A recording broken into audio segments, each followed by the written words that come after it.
let's see how the doming turned out on these defense molds or defense keychains using the Mr. Nola's glass coat epoxy that they just came out with.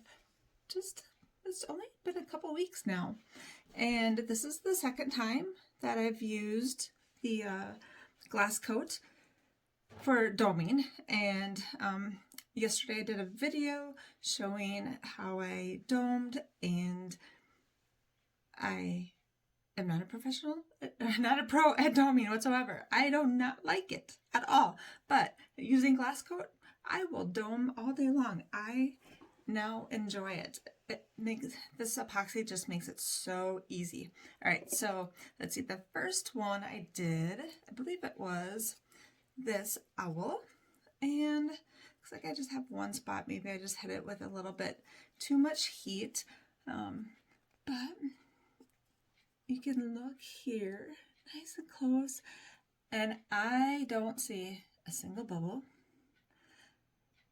And that is one thing I have noticed about this epoxy is no fuss. Just no fuss and no bubbles. No fuss, no bubbles. So, and the name is true to the name.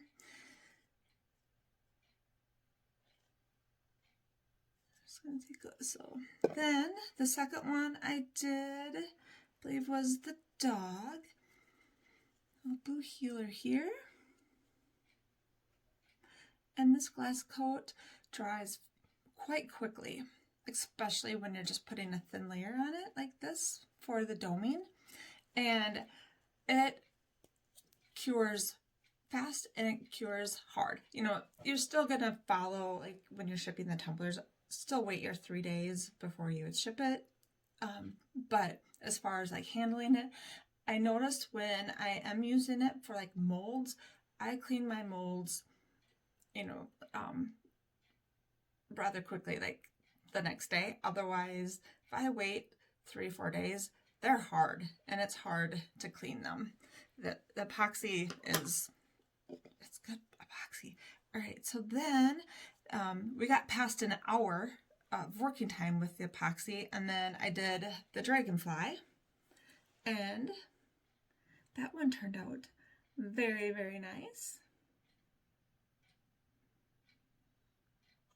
Very nice. So despite the epoxy getting super thick, it was starting to get even like, you know, a little bit stringy and everything. I think at that point it had been like an hour and 15 minutes since I had mixed it even. And it's just super, super smooth. And yeah, it's just crystal clear. It turned out very, very nice. And then I'm like, oh, let's see how far we can push it. So then I did this fox, and I think this one actually may have turned out the best. So then this was the last one I did.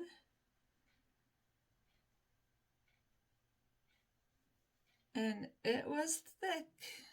It was very thick at this point.